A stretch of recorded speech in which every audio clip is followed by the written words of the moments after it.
Tonight on A Black Show, do we need to remind white folks that they're not supposed to use the word nigger? Because some of y'all seem to have forgotten that. All of that plus politricking and quick hits on tonight's A Black Show. What is the composition of a black show? In and of itself, that ass so many questions, infinitely bending and eventually breaking rules that define the status quo. Taking looks, drilling down in books, how far does it go? Turn it up and listen while we examine the facts though. Strapped with a heavyweight that make the screens crack, bro. Misunderstanding that last line is exactly why this show should be your pastime. Prime time exacto. Open up your mind, time. Team Black got our mean track record of being nice when tracking records on a media device, second to none. The docket is a bottle rocket on course to explode with reasonable mind force plus fun. We just begun discussions over what should be done. It's your choice, it's your voice. Say it loud and don't fall back, yo. This is your time to define. It's a black show. What's going on, folks? We are back. This is A Black Show, and I'm your host, Elon James White. Let's hit this docket, shall we? So as of recent, there seems to almost be a surge in the use of the word nigger. Not the hip-hop friendly nigga, which probably was at its height when people within the black community were contemplating what the hell was wrong with Chris Brown. What is wrong with this nigga? In the past couple of weeks, we've had a nigger-palooza, if you will. That's not right. We shouldn't, I mean, is it like nigger-ganza? Nigger-splosion? So we have the racist New Hampshire police commissioner who called Obama a nigger, but then flat out said he stands by it because he qualifies. Niggeropoly? Continuous niggerosity? We have the Mississippi judge who slapped a mentally disabled black kid on the back of his head and said, "Run, nigger, run." Niggeria of the mouth? A nigger spree! Spree of nigger! Then we have an openly gay candidate for a DC council being called nigger and faggot in a letter sent to his home because that's reasonable. The road less niggered? Niggeropolis! Then apparently a cop shot a puppy and then called it a nigger dog. Ooh, like in Super Mario Brothers when you go down the pipe into the dungeon and it's like nigger, nigger, nigger. And then multiple recordings have surfaced of Justin Bieber using the word nigger. Nigger, nigger, nigger. Nigger, nigger, nigger. We can't put this on the air. And you heard me correct. Multiple recordings. If one more comes out, this is no longer like some weird leaked thing. This is like him dropping mixtapes, okay? Like, I'm expecting Mustard to be on the beat. Mustard on the beat. And then this hot ball of fried shenanigans hit the street. Talk to this nigga right now. I'm telling you, he's video recorded me. He scared the shit out of Anthony. Started in the car. He wanted to run his mouth, talking about BB and his nasty mother. Fucking say something to him now. Said that. He's got me on videotape, and I'm still flipping the fuck out. You called me a nigger. I called you a nigger. You're a nigger. Nasty fucking nigger.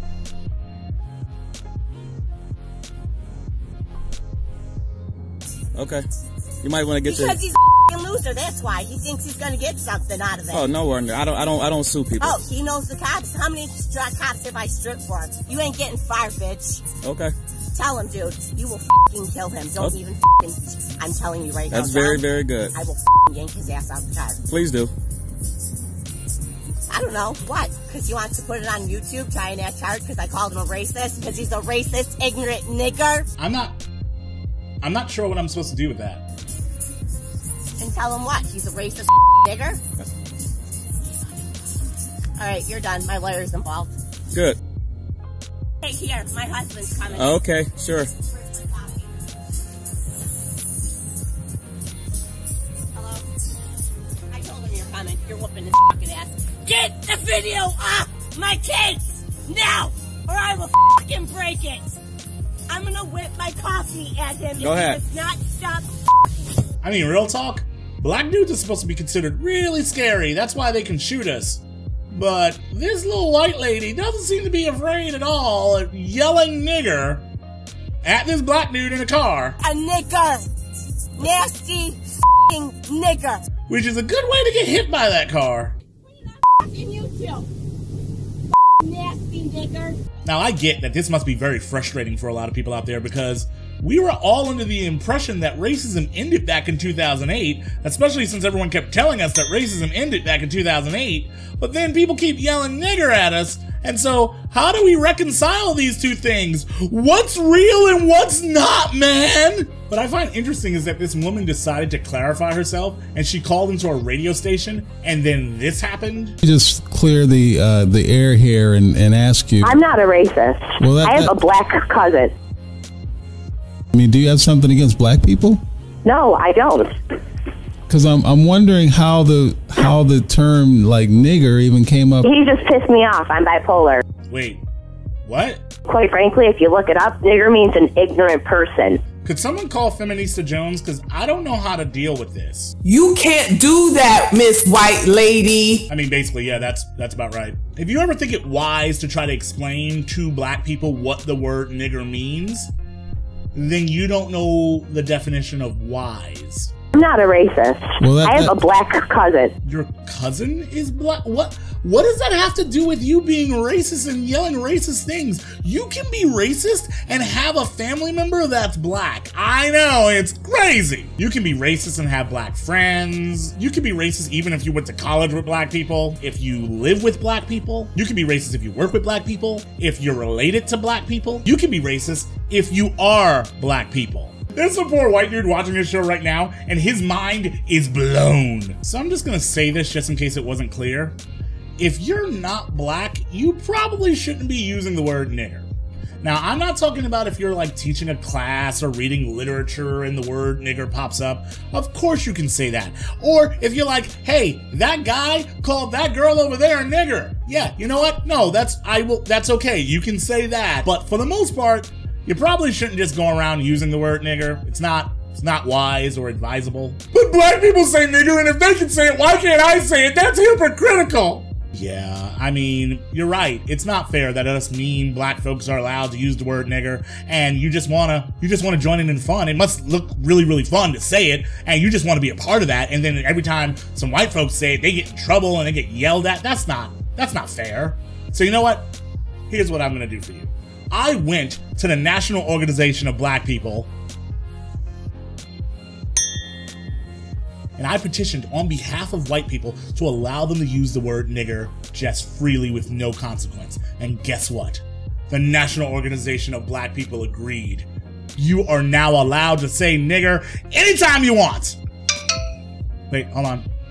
I'm sorry, I misspoke. There's a couple things that actually have to be met before you guys can use it. I mean, but this should be pretty simple for you. The first thing is that you have to be enslaved for 400 to 500 years. Well, I mean, that's 400 to 500 years goes by like that. I assure you, trust me. Come on, my people know. And then after you're enslaved, then we have to treat you guys like crap for another 100, 125 plus years. A lot of problems. There'll be some black water fountains only. Yours will be filthy, that type of stuff. I mean, this is not, I assure you, it's a walk in the park. It's not that deep. Apparently, we're gonna have to come up with a bunch of stereotypes for you guys that paints you as horribly violent and just animals, really, just absolute animals. That's how we're gonna come up with a bunch of systems also that are made to keep you down specifically. Some of you might get through, and that'll be great. But for the most part, we're gonna kind of repress you. I know this might be a little bit iffy, but we're also going to fetishize you. Okay, so we might just stare at you, try to touch your hair randomly. We're also gonna basically deem all of you less attractive because you don't meet our standards of beauty. So we're just gonna build that into the system. That'll be a part of the system thing. Don't worry, you won't even really notice it at all. Don't worry about that. And then we're going to blame all of the nation's ills on you for a while, just in general. Hopefully I mean, that's it's not that bad. It's not that bad. We're probably gonna have to rob and kill some of you as well, like just strip you of all your wealth. I know that you've been working very hard to build up this wealth, but we're gonna strip that away from you because, I mean, you're not really human under this circumstance, you know what I mean? So sometimes that has to happen. I assure you, it's not that hard. So just a quick recap. 400 years of slavery, another 100 plus of just being treated pretty badly, all this oppression, negative stereotypes, systems built to keep you down. And I'm sorry, we forgot. We're also going to tell you in the midst of all this to pull yourself up by your bootstraps. And when you try to explain that you've been oppressed for like 400 or 500 years and that it's just not fair, we're gonna laugh at you and tell you that the Jews didn't make the same argument. And then after that, boom, you guys can say nigger all you want. It's totally fair. Congrats. I hope you are as ecstatic about this as I am. Well, that was a lot. We're gonna need some sort of like palate cleanser, you know, like some sort of nigger sorbet. I mean, okay, I'm sorry. I'm stopping. Okay, why don't we do a little bit of politricking? We're going to politricking. Let's go.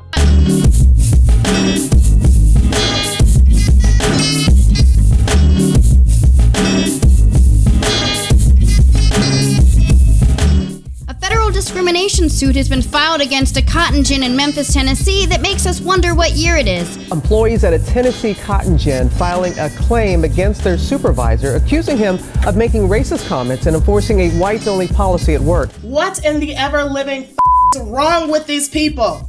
When I first heard about this story, the first thing I thought was, a cotton gin? Cotton gin? Like, really? Cotton gins still exist? I mean, like Eli Whitney cotton gins? Cotton gins. Eli Whitney didn't invent the cotton gin for this. I for one am shocked. I mean, racism at a cotton gin? Oh, never mind. I checked Wikipedia. This is exactly what Eli Whitney invented the cotton gin for. I need to put a sign here that says white people only. It sounds like Memphis from a time when black people couldn't eat at white lunch counters. Let me use the microwave. Nah, hell no. Why can't you use your microwave, man? No, you're not white. But this morning, 2 black men who worked at an industrial cotton gin of all places say they were faced with these racist remarks from a supervisor. My issue isn't with him or his employees, it's with human resources. Because someone needs to tell this person that it's not a cotton gin historical reenactment site, it's a real cotton gin. It'd be best if you hired people from the modern day. In fact, it is preferred. What wormhole did I go through? You know what, guys? I swear to God, if you don't get it together, I am turning this time machine around. My second thought, after reading the story, was what wormhole did he go through? What is life? Now, between the cell phone and the microwave being used in a racist cotton gin, this is like an episode of Quantum Leap. And where are these people? What alternate universe are these people coming from? I need to put a sign here that says white people only. I bet white people only water is delicious. I wonder where it's from. When I first heard about the racist cotton gin boss who wanted a whites-only drinking fountain, I thought, is this segregation or slavery? Because you need to pick an era of racism and stick with it. I'm confused. Listen, people in the past who are coming through wormholes, stop it. Stop sending people from the past into the present. We don't want any more of them. Somebody better check this dude's backyard for a well. I bet he's got a bunch of black people in some underground lair somewhere. Hey, white guy, let my people go. And again, we have a situation where someone who is racist has a job. Racist, are there any unemployed racists? Do all racists have jobs? Because can we talk about the unemployment rate of racists? Apparently they have no unemployment rate because all of them have jobs.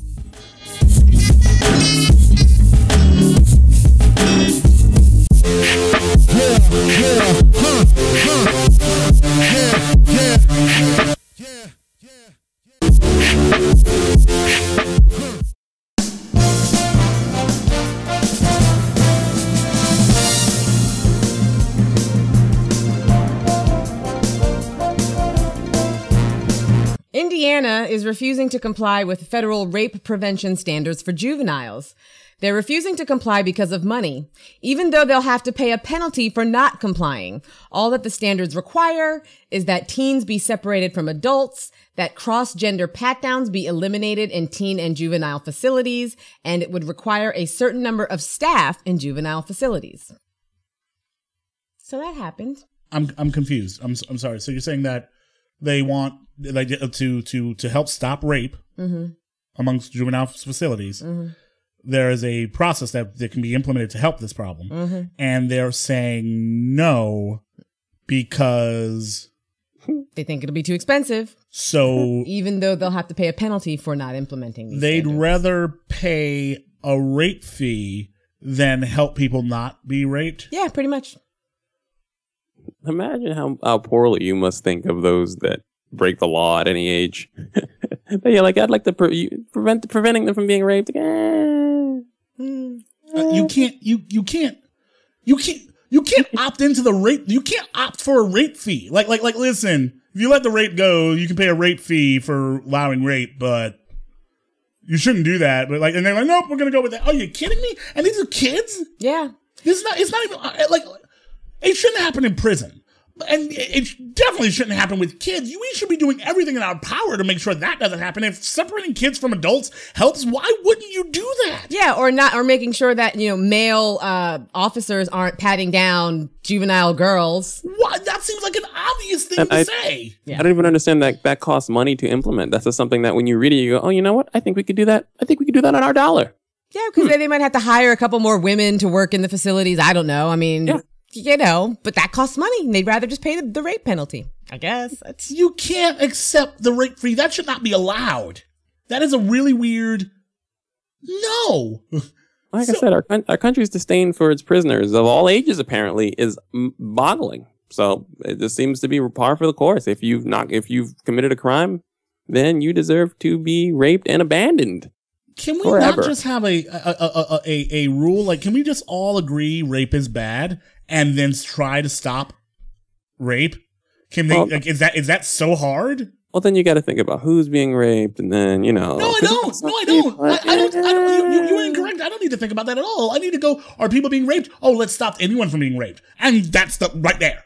That I feel like that's the end of the conversation. Then we like, let's do it, and then go from there. You don't opt for a rape fee. You don't opt for a rape fee? I can't. And I mean, this is with after Governor Perry totally opted out of helping opted out of legislation that would help eliminate rape or bring down rape within the prison system as well, right? Can we not? Are we really putting? I hate everything. It's rape. Rape is bad. Let's not have that happen. All right. Yeah. Next story. Are we gonna? I mean, I'm genuinely confused. All right. What else? What else is on the docket? There's a new study that has come out recently that shows that 2/3 of women in the U.S. have been street harassed. 65% of women say they've experienced street harassment at some point in their lives. More than half experienced verbal harassment, and 41% experienced physical aggression. Yeah, that's about right. And I'm assuming that when they said the 1/3 that has been sexually harassed probably just doesn't suffer from street harassment. Probably just doesn't live in cities. Or they don't go out. They don't go outside. They just don't walk. Yeah. They don't walk. They go from they drive their car from their house to a place with parking, and they go directly into the building and then back out. This is something and dudes are out here arguing against this. Yeah.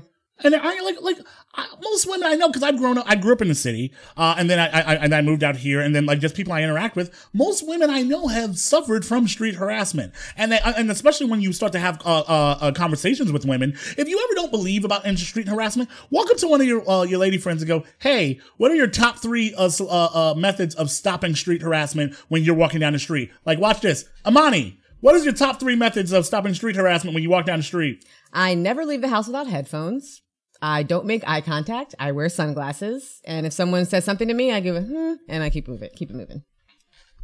She rattled those off. She's forced to wear a football helmet with a shaded visor to walk down the street. Essentially, she told me she was a football helmet. And I want to be clear here. It wasn't like that was. I didn't plan this before and say, Imani, I'm going to ask you this question. I just knew that if I asked Imani a question, Imani would have a bunch of reasons, because every woman I know has this problem, and they have solutions that they've come up with that do. I have been and this has been said to be a problem as well. But I've had friends use me as their buffer against other dudes, because dudes are so freaking aggressive that they won't just accept, I'm not interested in you. They have to see another dude there and be like, oh, my bad player. And they'll apologize to me, not the woman they were harassing, but they'll apologize to me.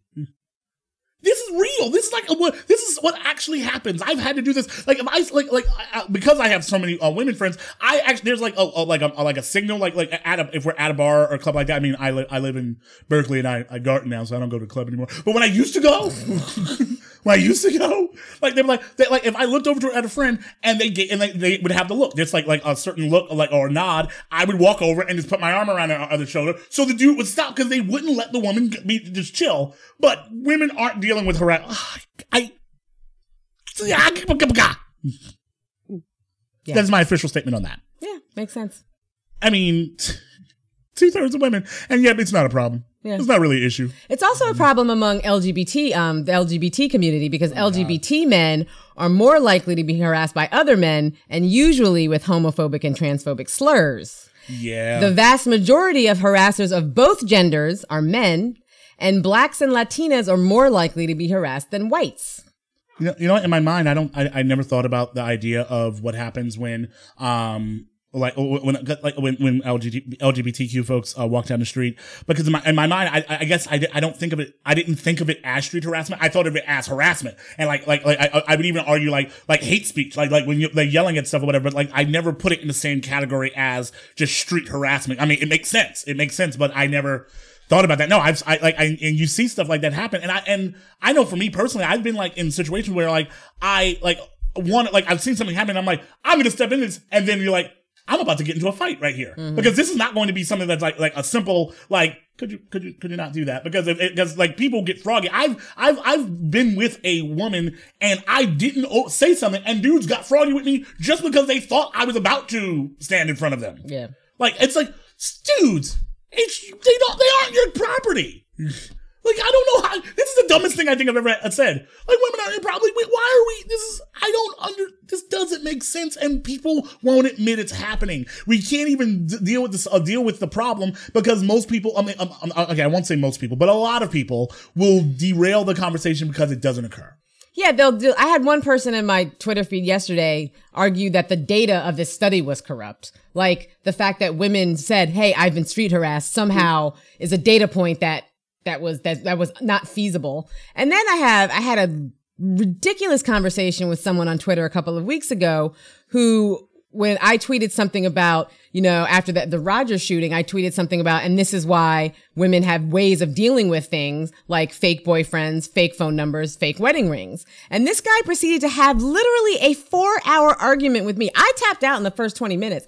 4-hour argument with me about how giving out fake numbers is cruel, and how he had his feelings hurt multiple times by women who gave out fake numbers, and that really giving out fake numbers isn't safe, because what if you give out a fake number to an unstable person and then they come and find you later? And I'm thinking to myself, since when is an unstable person going to take a polite no as an answer? This guy thought, you kind of owe it to the people who are asking you for your phone number to politely reject them. Like, what? I'm sorry. If I'm giving you a fake number, it's usually because it's gotten to the point where I've said I'm not interested, or no, or I have a boyfriend. I've tried all of my other mechanisms, and you're still persisting, and I want to get the heck away from you. And so I'm giving you a fake number so I can get the hell out. I'm not worried about your feelings. I'm not worried that you're going to get home and dial this number and be like, oh, it's the Weather Channel. Okay. I don't care. I don't care. You're concerned that women aren't going to call you back. Women are concerned that you're going to kill them. Okay, so can we make that a blanket rule so that we set it actually on television, that when a woman gives you a fake number, it's probably because she was threatened by you. Right. Physically felt threatened by you. So that's a rule then. We're going to put that out there so that people hear it and hits them in the chest. It's a rule. But then we have to also be clear about this, Aaron, when you make that rule, because then the immediate argument against that is like, well, I know women who do it just because they were being mean. And you have to acknowledge, yes, there are women who will who have been nice to a dude, maybe got a couple of drinks bought, and then gave him a fake number because they didn't want to actually date them, but they wanted to deal with him in that moment. And is that woman a nice person? Maybe not. Yeah. But that does not negate the idea that safety is involved in this discussion. I'm not even sure it's wise to say most women who give fake numbers are afraid of the dude, because then because that opens up a different discussion. And then now we have to argue whether or not they were afraid, or whether or not they just understand that you are not owed the woman. Right. And if she gives you a fake number, that is just how business is done. And especially the fact that how many dudes have lied to women to get them to pay them attention. Like a lot. I did this. I remember one time, when younger Elon, still clubbing. I think I had just gotten into a relationship though. And we went to the club, and I remember lying and saying that one of the hosts of TWiB shows, We Nerd Hard, Afanon Bennett, I remember explaining to, we went to the club and I explained that he was actually a rapper. His name was F. Bennett. F.Bennett, and he was a conscious rapper. That's also his email at his job. I think that's why I got it. I used his email because I was like it's F.Bennett, and I was a producer for F.Bennett. I remember coming with this ridiculous lie or whatever. But then imagine if I got mad if a woman gave me wrong. Oh, that hurt my heart. Like we went there literally with as if I was the Timberland to his.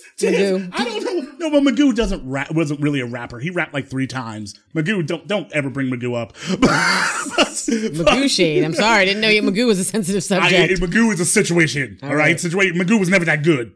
All right. But the point is, the dudes lie about nonsense all the time. But God forbid you get a wrong number, then all of a sudden you've hurt my feelings, and it's not fair. And this is what's wrong with society, and that's why people like Elliot Rodger just go up like, no. Yeah. And another point, I mean, if you're out there at a bar buying women drinks and then expecting something after that, then you need to stop. Because if you're buying a woman a drink, then what's happening is you are buying a woman a drink, and that's what you're doing. Yeah. The end. Next story. Yeah. Well, but that's also part of our society and culture. A society states that if I buy you a drink, then we're supposed to interact. And if you accept that drink, that means that there is a interaction that is owed because of said drink. Right. As opposed to saying, yeah, you want to buy people drinks you want, but they don't owe you anything. You are not that special, and you are not owed anything. Yeah.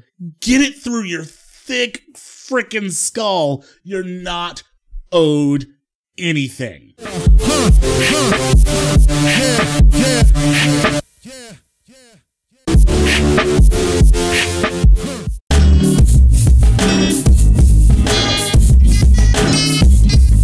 Ipswich, Massachusetts students in 2 6th grade math classes are demanding payment after spending a week's worth of class time field testing for the Partnership for Assessment of Readiness for College Career Standardized Test. 6th graders in Massachusetts were randomly selected as a trial group to take a new state exam, and they've proposed that they should be paid for their time, which makes sense. They essentially did work that benefits the state, and they would have otherwise used that time for their own studies. When I first heard the story of the 6th graders who banded together in Massachusetts to demand payment for their time of trying out a new test, I thought, great job, kids. What a bunch of nerds. I bet the 7th graders gave all of those 6th graders wedgies. You know what? I'm not even mad. I'm impressed. I like the idea of children being taught that their time is worth something. I think teenagers and college students are frequently exploited, and it's good to start teaching kids that their time is worth something at a young age. Also, what's the statute of limitations on that? Because I think somebody owes me some money. So wait, these kids are mad because they found out that the stuff that they were learning is useless? Do you know how much calculus I took? I don't need calculus to balance a checkbook. Listen, one of these kids said, and I quote, well, not really, "I'd appreciate the school supplies, but cash rules everything around me, cream." That's powerful stuff. They calculated their time. They calculated the materials that they use. I mean, this is math. They basically use math from their math class to be able to demand payment. Fucking nerds. But parents beware, the next step might be for students to bind together to demand a minimum wage for their allowance. Yes, Seattle can do $15 an hour. I think some 11-year-olds might want to demand a raise on their allowance. What is allowance these days? They did learn a huge lesson that sometimes we work very, very hard and are not properly compensated. And unlike long division, that's a lesson they'll actually use in life. Thank you guys for watching. And remember, this is actually week 7 of our 8-week trial run here on Free Speech TV. And you can always make sure that you see this program more often if you actually write in at ablackshow@freespeech.org. That is ablackshow@freespeech.org. Let them know that you like what you're seeing here, even after this episode. This is like just a test to see if you can handle it. You passed. Maybe. Thank you guys for watching. We'll see you next week. Have a pleasant evening.